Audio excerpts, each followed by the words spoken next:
রসুলপুর মহল্লায় মতিউর নামের এক পিকআপ ড্রাইভার বাস করত। মতিউরের এক মেয়ে ছিল, তার নাম ছিল মাইসা। একদিন মতিউর তার স্ত্রী মরিয়মকে বলল, মরিয়ম, আজ আমি পিকআপে করে মাল নিয়ে শহরে যাচ্ছি। শহর থেকে ফিরতে আমার 2 দিন দেরি হবে। তুমি এদিকটা সামলে নিও, কেমন? আপনি শহরে যাবেন, সাবধানে যাবেন, কিন্তু আজকাল রাস্তায় কিন্তু যানবাহন অনেক বেড়ে গেছে। আপনি যে পিকআপ চালান, আমার খুব ভয় করে। আরে মরিয়ম, এত চিন্তা করছো কেন? আমি তো পাক্কা ড্রাইভার, আমার ড্রাইভিং লাইসেন্সও আছে। আল্লাহর রহমতে আমার কোনো সমস্যা হবে না। তুমি শুধু আমার জন্য দোয়া করো।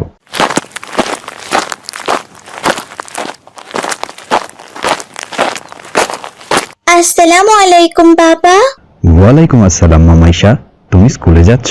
হ্যাঁ বাবা, স্কুলে যাচ্ছি। শোনো মা, আমি 2 দিনের জন্য শহরে যাচ্ছি।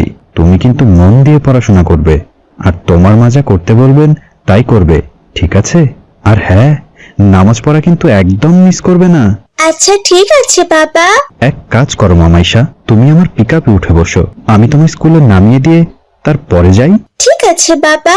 এরপর মাইসা পিকআপে উঠে বসলো। মতিউর পিকআপ চালিয়ে মাইসাকে স্কুলে নিয়ে গেল। মা মাইশা, আমি তাহলে আসলাম। এরপর মাইসা স্কুলের ভেতরে চলে গেল, আর মতিউরও পিকআপ নিয়ে সেখান থেকে চলে গেল। মতিউর, মালগুলো কাউরান বাজারে ঠিক মতো পৌঁছে দিবি, কোনো ঝামেলা যেন না হয়, ঠিক আছে? আর কাউরান বাজারের আনিস ব্যাপারীর সাথে আমার মোবাইলে কথা হইছে, মালের টাকাটা অগ্রিম পাঠায় দিছে। তুই শুধু মালগুলো পৌঁছে দিয়ে আসবি, কোনো গড়বড় করবি না কিন্তু, এই বলে দিলাম।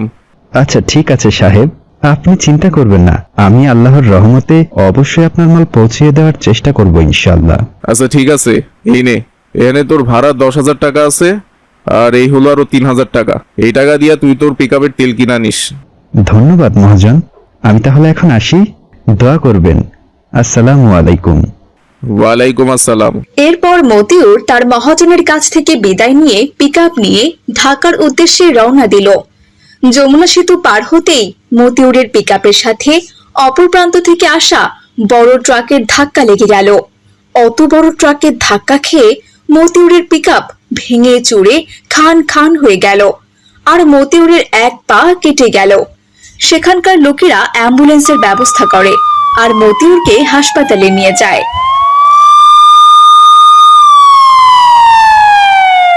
হাসপাতালে মতিউরের ফোন থেকে রমজান ব্যাপারীকে ফোন করা হলো। আসসালামু আলাইকুম। মতিউর নামের এক রোগী আমাদের ঢাকা হাসপাতালে ভর্তি হয়েছে। তার ডায়াল নাম্বারে আপনার এই নাম্বারটা ছিল। হ হ, মতিউরি তোর পিকআপে কইরা আমার মাল ঢাকায় নিয়ে গেছে। তা মতিউরের হয়েছেটা কি? ও হাসপাতালে কি করতেছে? শুনেন মিস্টার রমজান সাহেব, রোগীর খুব বড় অ্যাক্সিডেন্ট হয়েছে। ঘটনাস্থলে তার এক পা কেটে পড়ে গেছে, আর পিকআপটা ভেঙে চুরে চুরমার হয়ে গেছে। হায় হায় হায় রে, আমার 5 লাখ টাকার মাল, এখন আমি আনিসরে কি জবাব দিব? আরে এসব আপনি কি বলছেন? একজন রোগী কোনোভাবে মৃত্যুর হাত থেকে বেঁচে ফিরেছে, আর আপনি তার কথা একবারও চিন্তা না করে আপনার মালের কথা চিন্তা করছেন। ইনি যে তার পা হারিয়ে ফেললো এবং সারা জীবনের জন্য পঙ্গু হয়ে গেল, এখন তার সংসারটা কে দেখবে শুনি? এই সবকিছু তো হয়েছে আপনার মাল ঢাকায় নিয়ে আসার জন্য। টাকা গেলে তো টাকা ফেরত পাবেন, কিন্তু মানুষের জীবন চলে গেলে সেটা তো আর ফেরত পাওয়া যাবে না। ডাক্তার সাহেব, মালের চিন্তায় আমি সব গুলাইয়া ফেলছি। মতিউরের তো কেউ নাই ঢাকায় যাওয়ার মতো। আপনি এক কাজ করেন, আপনি অ্যাম্বুলেন্সে কইরা মতিউরকে বাড়িতে পাঠায়া দেন, আমি ওর স্ত্রী সন্তানরে খবর দিতাছি। আচ্ছা ঠিক আছে রমজান সাহেব, আমি সবকিছুর ব্যবস্থা করে ওনাকে অ্যাম্বুলেন্সে করে বাড়ি পাঠিয়ে দিচ্ছি। হাসপাতাল থেকে ব্যান্ডেজ করে মতিউরকে অ্যাম্বুলেন্স করে বাড়িতে পাঠিয়ে দেওয়া হলো। আর এদিকে রমজান ব্যাপারী গিয়ে মতিউরের স্ত্রী আর তার সন্তানকে অ্যাক্সিডেন্টের খবরটি দিল। ব্যাপারীর মুখে অ্যাক্সিডেন্টের কথা শুনে তো মরিয়ম এবং তার মেয়ে কান্না শুরু করে দিল। এ আপনি কি বলছেন কি চাচা যান? আমার বাবা অ্যাক্সিডেন্ট করেছে। হায় আল্লাহ, তুমি আমাদের এটা কি শাস্তি দিলে? এ আপনি কি বলছেন ভাইজান? এ আমার কি সর্বনাশ হয়ে গেল! আমি কতদিন তাকে বলেছি পিকআপ চালানোর কোনো দরকার নেই, কিন্তু সে আমার কোনো কথা শুনেনি।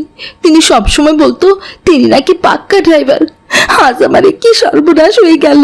আরে থামো তো, এত কান্নাকাটি করো না, কান্না তো আমারও পাইতাছে। আমার কতগুলো টাকার মাল সব হরিলুট হইয়া গেল। আমি এখন কার কাছে গিয়া কান্না করুম কও?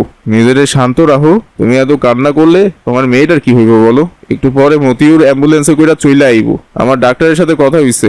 আমি এখন তাইলে আসি, হ্যাঁ? বিকেলবেলা মতিউর আইলে আমি আবার আসমু। এই কথা বলে রমজান ব্যাপারী সেখান থেকে চলে গেল। এদিকে দুপুর গড়িয়ে বিকেল হয়ে গেল। বিকেলবেলা মতিউর অ্যাম্বুলেন্স করে বাড়িতে চলে এলো। এক পাকাটা মতিউরকে তার বউ আর মেয়ে নিয়ে গিয়ে বিছানায় শুইয়ে দিল। ওগো, এইটা আমাদের কি হয়ে গেল? আমি অনেকবার সাবধান করেছি, কিন্তু আপনি আমার কোনো কথা শোনেননি। এই জন্যই তো আপনার পাটা আজ চিরদিনের জন্য হারিয়ে গেল। এখন আমাদের এই সংসারটা কে চালাবে? কে চালাবে? মরিয়ম, চিন্তা করো না, আল্লাহ তাআলা তো আছেন, উনি নিশ্চয়ই কোনো না কোনো ব্যবস্থা করবেন। আল্লাহর উপর ভরসা রাখো। এভাবেই বেশ কয়েক মাস কেটে গেল। মতিউর সুস্থ হয়ে গেলেও সে তার পায়ের জন্য আর কোনো কাজ করতে পারত না। সে সবসময় ঘরের মধ্যে শুয়ে থাকত। এদিকে মতিউরের বউ অন্যের বাড়িতে কাজ করত। অন্যের বাড়িতে কাজ করে যা টাকা পেত, সেই টাকা দিয়ে অনেক কষ্টে মতিউরের বউ তার সংসার চালাতো। আপনি বাসায় থাকেন, আমি কাজে গেলাম। মাইশার মা, আমার জন্য তোমার খুব কষ্ট হচ্ছে তাই না? এক হাতে তুমি সংসারটা সামাল দিচ্ছ আর মানুষের বাসায় বাসায় কাজ করছো। তোমার এত কষ্ট দেখে আমার খুব খারাপ লাগে। আমি যদি তোমার কাছে সাহায্য করতে পারতাম তাহলে কতই না ভালো হতো। এইসব কথা বলবেন না তো। আল্লাহ তাআলা বিপদ দিয়েছেন, আল্লাহ তাআলাই সমাধান করবেন। কাউকে সাহায্য করতে হবে না, আপনি শুধু বাড়িটা পাহারা দিলেই হবে। আমি তাহলে এখন কাজে চলে গেলাম। এভাবেই বেশ কয়েক বছর কেটে গেল। মতিউরের মেয়ে মাইসা এখন বেশ বড় হয়েছে। মতিউরের বউ মরিয়ম চিন্তা করছে যে এবার তার মেয়েকে বিয়ে দেওয়া উচিত। মাইশার বাবা, আমাদের মেয়েটা তো বড় হয়ে গেছে, ওর এবার বিয়ের ব্যবস্থা করাটা দরকার। ওই দিন ঘটক বলেছিল তার হাতে নাকি ভালো একটা ছেলে আছে। আমি চাই সেই ছেলের সাথে আমাদের মেয়ে মাইশার বিয়ে দিতে। হ্যাঁ মরিয়ম, মেয়ে তো বড় হয়েছে, বিয়ে তো দিতেই হবে। আর কতদিনই বা ওকে ঘরে রাখা যাবে বলো? মতিউর আর তার বউ যখন তাদের মেয়ে মাইসার বিয়ে নিয়ে আলাপ আলোচনা করছিল, তখন সেখানে কলেজ থেকে মাইসা চলে এলো। মা, বাবা, তোমরা এসব কি বলছো কি? আমি যে পড়াশোনা করছি, আমি নিজের পায়ে দাঁড়াতে চাই। এখনই তোমরা আমার বিয়ে দিয়ে দিও না। কি বলছিস মা? মেয়েরা বড় হলে তো তাদেরকে ঘরে রাখতে নেই, তাদের অনেক ঝামেলা হয়। ভালো একটা ছেলের সন্ধান পেয়েছি মা, আমি চাই তার সাথে তোর বিয়েটা দিয়ে দিতে। তুই আর অমত করিস না মা, ছেলেটা আজ বিকেলে তোকে দেখতে আসতে চায়। আমিও তাকে আসতে বলে দিয়েছি। কিন্তু মা। কোনো কিন্তু না মা, আমি যেটা বলেছি সেটাই হবে। যা, এখন হাত মুখ ধুয়ে খাবার খেতে আয় মা। এইভাবেই দিন গড়িয়ে বিকেল হয়ে গেল।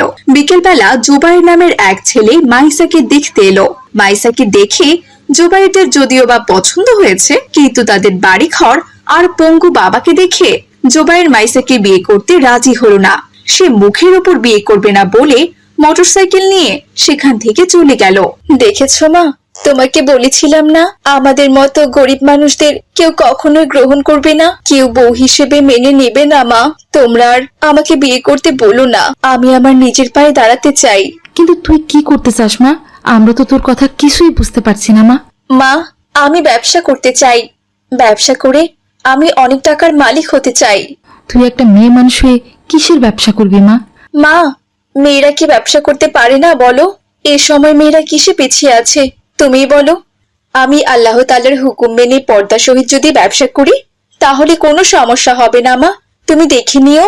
আচ্ছা ঠিক আছে মা, তোর যা ভালো মনে হয় তুই সেটাই কর। এরপর মাইসা অনেক ভেবে বড় রাস্তার মোড়ে একটা ছোট্ট ফুচকার দোকান দিল। ফুচকা খেতে এসে লোকেরা মাইসাকে নিয়ে নানান ধরনের কটু কথা শোনাতো।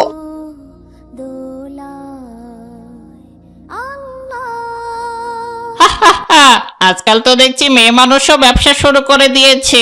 বলি দিন দিন কি লজ্জা শরম দুনিয়া থেকে উঠে যাচ্ছে নাকি? ঘরের মেয়েরা যদি বাইরে এসে ছেলেদের মতো কাজ শুরু করে তাহলে তো এক সময় ছেলেরা কাজই খুঁজে পাবে না। আচ্ছা যাই হোক, দাও দেখি এক প্লেট ফুচকা, দেখি কেমন খেতে। কিন্তু মাইসা কালুকে কোনো কিছুই বলল না। মাইসা তাকে এক প্লেট ফুচকা তৈরি করে দিল। ফুচকা খেয়ে তো কালুর মাথা পুরো ঘুরে গেল। এত সুন্দর ফুচকা সে আর কখনোই খায়নি। আরে বাহ, মেয়ে মানুষ হলে কি হবে, ফুচকা তো দেখছি দারুণ বানিয়েছে। তুমি এক কাজ করো, আমাকে আরো 2 প্লেট ফুচকা পার্সেল বানিয়ে দাও, বাসায় বউ বাচ্চার জন্য নিয়ে যাব। এভাবেই মাইসার ফুচকার দোকানের কথা পুরো মহল্লায় ছড়িয়ে পড়ল। দিন দিন মাইসার ফুচকা বিক্রি আরো বেশি বেড়ে গেল। ফুচকা বিক্রি করে মাইসা অনেক টাকা আয় করলো। তারপর বড় করে সেখানে একটা রেস্টুরেন্ট খুললো। রেস্টুরেন্টের নাম দিল মাইসা রেস্টুরেন্ট ও ফুচকা হাউস। এভাবেই মাইসা রেস্টুরেন্টে ফুচকা এবং নানান ধরনের জিনিস বিক্রি করে লাখপতি হয়ে গেল। এখন মাইসাকে বিয়ে করার জন্য ছেলেরা লাইন ধরে দাঁড়িয়ে থাকে, কিন্তু মাইসা একটি এতিম ছেলে দেখে বিয়ে করে ফেললো।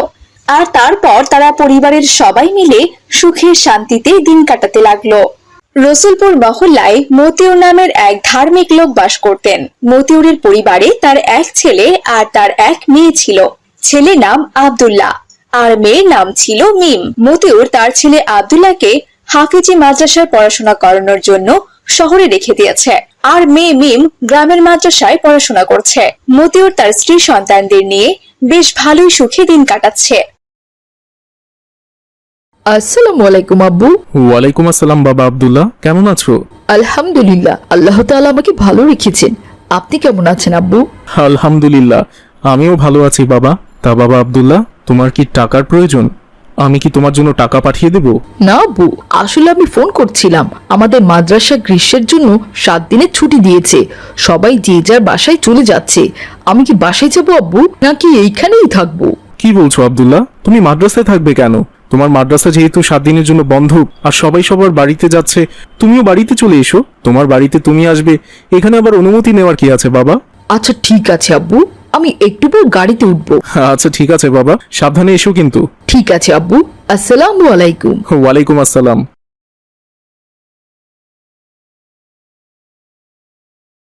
আব্বু, কে ফোন করেছিলেন? মামিম, তোমার ভাইয়া আব্দুল্লাহ ফোন করেছিল। ওদের মাদ্রাসা নাকি গ্রীষ্মের জন্য 7 দিনের বন্ধ হয়েছে, তাই সে বাসায় চলে আসবে। আব্বু, আমাদের মাদ্রাসাও তো গ্রীষ্মের জন্য 7 দিনের বন্ধ দিয়েছে। মাশাআল্লাহ, খুব ভালো হলো। ভাইয়া আসবে আর আমিও বাসায় থাকবো, খুব মজা হবে। আমি তাহলে যাই আব্বু, আম্মুকে খবরটা দিয়ে আসি। এই কথা বলে মিম সেখান থেকে চলে গেল। এইদিকে ওই মহল্লায় রহিমা নামে এক বৃদ্ধ বুড়ি বাস করতেন। বুড়ির 3 কুলি কেউই ছিল না, শুধুমাত্র একটি নাতনি ছাড়া। বুড়ির বাড়ির সামনে একটি সুপারির বাগান ছিল। বুড়ি তার বাগানের সুপারি বিক্রি করে সংসার চালাতেন। কালু গাছে তো অনেকগুলো সুপারি পেকে গেছে, আমার একটু সুপারিগুলো পেরে দে ভাই। তুই তো জানিস নাতি নাতনি ছাড়া আমার কেউ নাই, আমার কেউ যে গাছে উঠতে পারে না ভাই। দাদি, সুপারি তোমায় পেরে দিব, তবে আমায় কিন্তু 10টা সুপারি দিতে হবে। ভাইরে, 10টা সুপারি চাচ্ছিস? আমি বৃদ্ধ মানুষ, এই সুপারি বিক্রি করেই 2 দাদি নাতনির সংসারটা চলে। মহল্লায় তোরা যদি আমায় একটু সাহায্য না করিস, তাহলে আমার সংসারটা চালাবো কি করে? আচ্ছা ঠিক আছে দাদি, তুমি তাহলে আমায় 5টা সুপারি দিও। 5টা না রে ভাই, আমি তোকে 2টা সুপারি দিব।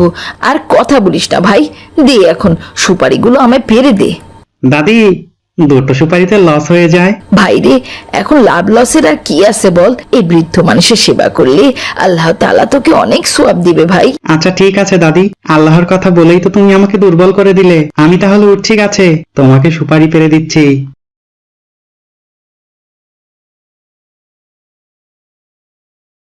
এরপর কালু গাছে উঠে গাছ থেকে পাকা পাকা সুপারিগুলো ফেলতে লাগলো। আদিবা, সুপারিগুলো কুড়িয়ে তাড়াতাড়ি ঝুড়িতে তুল। আচ্ছা ঠিক আছে দাদি, আমি তুলছি। আর আদিবা সুপারিগুলো কুড়িয়ে কুড়িয়ে ঝুড়িতে রাখছিল। একটু পর সুপারি পাড়া শেষ করে কালু নিচে নেমে এলো। আমাকে যে 2টো সুপারি দিতে চেয়েছিলে, দাও। এই নে দাদু ভাই। আচ্ছা ঠিক আছে দাদি, আমি এখন তাহলে আসি। আদিবা চল, সুপারিগুলো নিয়ে এখন বাজারে যেতে হবে। সুপারিগুলো বাজারে বিক্রি করে ঘরের জন্য চাল ডাল কিনতে হবে। আচ্ছা ঠিক আছে দাদি, চলো। এরপর ওরা 2 দাদি নাতনি বাজারে সুপারি বিক্রি করতে চলে গেল। এদিকে দিন গড়িয়ে বিকেল হয়ে গেল। বিকেলবেলা আব্দুল্লাহ শহর থেকে চলে এলো। আসসালামু আলাইকুম চাচা যান, আমাকে চিনতে পেরেছেন? ওয়ালাইকুম আসসালাম। আরে চিনতে পারুম না? তুমি এটা কোনো কথা কইলা বাজান? তুমি হইলা গিয়া আমাগো আব্দুল্লাহ বাজান। তা বাজান, শহর থেকে আইলা বুঝি? হ্যাঁ চাচা যান, শহর থেকে এলাম। তা বাজান, অহন বাড়িতে যাইবা নাকি? হ্যাঁ চাচা যান, আমাকে বাড়িতে পৌঁছে দিয়ে আসুন। আচ্ছা ঠিক আছে বাজান, রিক্সায় উঠা বহো। এরপর রিকশাওয়ালা আব্দুল্লাহকে নিয়ে তার বাড়িতে নামিয়ে দিল। আসসালামু আলাইকুম আব্বু আম্মু, আপনারা কেমন আছেন সবাই? ওয়ালাইকুম আসসালাম বাবা, আমরা সবাই ভালো আছি। এসো বাবা, বাড়ির ভেতরে এসো। আসসালামু আলাইকুম ভাইয়া, ব্যাগটা আমাকে দাও। ওয়ালাইকুম আসসালাম। আচ্ছা ঠিক আছে মিম, এই নে। তুই ভালো আছিস বোন? নিয়মিত মাদ্রাসায় যাস নাকি ফাঁকি দিস বলতো? না ভাইয়া, আমি রোজ মাদ্রাসায় যাই। আমার মাদ্রাসাও 7 দিনের বন্ধ দিয়েছে, এজন্যই আজ আমি মাদ্রাসায় যাইনি। তুমি যেহেতু চলে এসেছো, এই 7 দিন আমরা খুব মজা করব ভাইয়া। চলো চলো। এরপর ওরা সবাই মিলে ঘরের ভেতরে চলে গেল। বাবা আব্দুল্লাহ, যাও বাবা, রেডি হয়ে এসো। আমি তোমাদের সবার জন্য নাস্তা রেডি করে টেবিলে রেখে দিয়েছি। সবাই মিলে একসাথে নাস্তা খাবো। আচ্ছা ঠিক আছে আম্মু। এরপর আব্দুল্লাহ ফ্রেশ হতে তার রুমে চলে গেল। আর ফ্রেশ হয়ে এসে তারা সবাই নাস্তা করতে বসলো। আম্মু নুডলস রান্না করেছেন? আমার নুডলস খুবই পছন্দের। মাদ্রাসায় যাওয়ার পর থেকে তো নুডলস খাওয়াই হয় না। আহারে, আমার বাবাটা বাসায় থাকলে তুমি কত নুডলস খেতে। তোমার মাদ্রাসায় পড়ার জন্যই যে এমনটা হচ্ছে। আমার সোনাটা মাদ্রাসায় কতই না কষ্ট করছে। মরিয়ম, তুমি এসব কি বলছো? আমাদের আব্দুল্লাহ দ্বীনি শিক্ষায় শিক্ষিত হচ্ছে। তুমি জানো না, আমাদের নবী করিম হযরত মুহাম্মদ সাল্লাল্লাহু আলাইহি ওয়াসাল্লাম বলেছেন যে পিতামাতা তার একটি সন্তানকে হাফেজ বানাতে পারলে সে যেন দুনিয়াতে জান্নাত কিনে নিল। আর তাছাড়াও একজন হাফেজ ছেলে কিয়ামতের দিন 10 জনকে জান্নাতে নিয়ে যেতে পারবে। দুনিয়ার এই সুখ কতদিনের বলো? 40 বছর, 50 বছর, 60 বছর, তারপর তো আবারও আমাদের আল্লাহর কাছে চলে যেতে হবে। আর তার জন্য তো এতটুকু কষ্ট করতেই হবে। আব্বু, আপনি আমায় ভুল বুঝবেন না। আমি মাদ্রাসায় খুব ভালো আছি, আমার কোনো অসুবিধা হচ্ছে না। আমি দুনিয়া চাই না, আমার দরকার আখিরাত। এই তো বাবা, তুমি যে এই বয়সে আখিরাতে চিন্তা করছো, এটা শুনে আমার খুব ভালো লাগছে। ইনশাআল্লাহ আল্লাহ তাআলা নিশ্চয়ই তোমাকে একদিন জান্নাত দান করবেন। তুমি কষ্ট করে যাও, তার প্রতিদান তুমি পাবেই পাবে বাবা। এরপর তারা সবাই মিলে খাবার দাবার শেষ করলো। দেখতে দেখতে রাত হয়ে গেল। রাতে সবাই ঘুমিয়ে পড়লো। এদিকে পরদিন সকালবেলা মিম তার ভাই আব্দুল্লাহকে বলল, ভাইয়া, তুমি তো অনেকদিন পর মহল্লায় এসেছো, চলো তোমাকে পুরো মহল্লাটা ঘুরে দেখাই। আচ্ছা ঠিক আছে বোন, চল। এই কথা বলে আব্দুল্লাহ আর মিম তাদের মহল্লাটা ঘুরে দেখতে বের হলো। পথে মিমের বান্ধবী মিলির সাথে দেখা হলো। আসসালামু আলাইকুম মিলি, কেমন আছো তুমি? ওয়ালাইকুম আসসালাম। আলহামদুলিল্লাহ, আমি ভালো আছি। তুমি কেমন আছো? আলহামদুলিল্লাহ, আমিও ভালো আছি। মিলি, এ আমার ভাই আব্দুল্লাহ। ভাইয়া শহরের মাদ্রাসায় পড়াশোনা করেন। ও তাই নাকি? কেমন আছো মিলি? আমি ভালো আছি। আপনি কেমন আছেন ভাইয়া? আলহামদুলিল্লাহ, আমি ভালো আছি। তা এইদিকে কোত্থেকে এলে মিলি? ওই সামনে গিয়েছিলাম আমাদের রহিমা দাদিমার বাড়িতে। রহিমা দাদিমার কাছ থেকে আজকে যেন রহিমা দাদিমার পাকা সুপারিগুলো চুরি করে নিয়ে গেছে। দাদিমা ওই সুপারিগুলো বিক্রি করে অনেক কষ্টে তার সংসার চালায়। রহিমা দাদির একটা নাতনিও আছে, ওর নাম আদিবা। ও আমাদের বান্ধবী। আদিবা খুব কান্না করছে, তাই ওকে সান্ত্বনা দিতে গিয়েছিলাম। তাই নাকি? এই মহল্লা এখনো চোর আছে? হ্যাঁ, একজন চোর আছে, তার নাম কালো চোরা। সে ওপরে ওপরে ভালো, কিন্তু ভেতরে ভেতরে চুরি করে। সেটা মহল্লার অনেকেই জানলেও কেউ কিছু বলার সাহস পায় না, কারণ সে চুরি করে তার কোনো প্রমাণ রাখে না। তাহলে তো সুপারি নিশ্চয়ই ওই কালো চোরাই চুরি করেছে। দাদির বাড়িতে গিয়ে দেখি তো। আচ্ছা ঠিক আছে ভাইয়া, চলেন।